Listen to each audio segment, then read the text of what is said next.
Hey guys, welcome back to my channel. Subscribe for more new videos.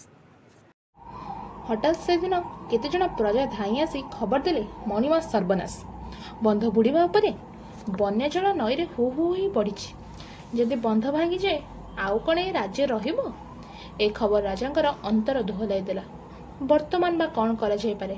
ଆଜକୁ 3 ଦିନ ହେବ ଅବିରାମ ବର୍ଷା ପବନ ବହି ଚାଲିଛି। ଲୋକେ ଘରୁ ବାହାରି ପାରୁନାହାନ୍ତି। ଏ ଅବସ୍ଥାରେ ବନ୍ଧକୁ ବା କିପରି ରକ୍ଷା କରାଯାଇପାରେ? ତାଙ୍କୁ ଜଣାଗଲା ସତ ଯେପରି ବନ୍ଧଟି ଭାଙ୍ଗି ଯାଇଛି। ବନ୍ୟା ଜଳରେ ଅତି ଦୟନୀୟ ଅବସ୍ଥାରେ ଭାସି ଭାସି ଚାଲିଛନ୍ତି ମଣିଷ, ଗାଈ, ଗୋରୁ, ଛେଳି, ମେଣ୍ଢା ଇତ୍ୟାଦି। ସେ ରାଜା, ପ୍ରଜାଙ୍କର ସେବକ। ପ୍ରଜାଙ୍କର ମଙ୍ଗଳ ପାଇଁ ସେ ଯଦି ଜୀବନ ଦିଅନ୍ତି ତାହା ହେବ ତାଙ୍କର ଗୌରବ। ଅପେକ୍ଷା କରିବାର ବେଳ ଏ ନୁହଁ। ଭୁଲିଗଲେ ସେ ରାଜ ସମ୍ମାନ। କେତେଜଣ କର୍ମଚାରୀଙ୍କୁ ସାଙ୍ଗରେ ଧରି ସେହି ବର୍ଷା ପବନ ଭିତରେ ବନ୍ଧ ପାଖରେ ଯାଇ ପହଞ୍ଚିଗଲେ।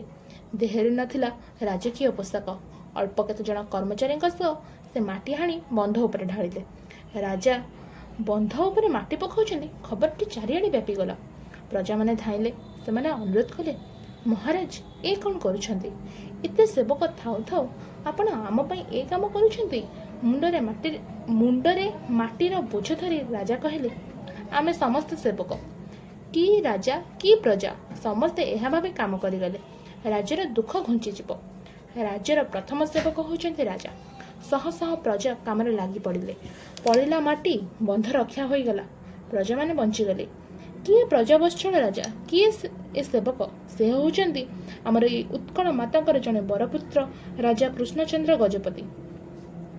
ସେ ପାରଳାଖେମୁଣ୍ଡି ରାଜବଂଶରେ ଜନ୍ମଗ୍ରହଣ କରି 1913 ମସିହାରେ ସିଂହାସନ ଆରୋହଣ କଲେ। ରାଜ୍ୟର ଉନ୍ନତି ଓ ପ୍ରଜାଙ୍କର ମଙ୍ଗଳ ପାଇଁ ସେ ଜୀବନ ଉତ୍ସର୍ଗ କରିଥିଲେ। ସେ ସାରା ଉତ୍କଳର ନେତା ଥିଲେ।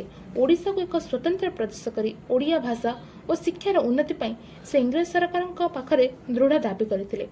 ଓଡ଼ିଆଙ୍କର ସ୍ୱାର୍ଥ ରକ୍ଷା ପାଇଁ ସେ ଲଣ୍ଡନ ଯାଇ ଗୋଲଟେବୁଲ ବୈଠକରେ ଇଂରାଜୀରେ ଯେଉଁ ଭାଷଣ ପ୍ରଦାନ କରିଥିଲେ ତାହା ସମସ୍ତଙ୍କୁ ବିସ୍ମିତ କରିଥିଲା।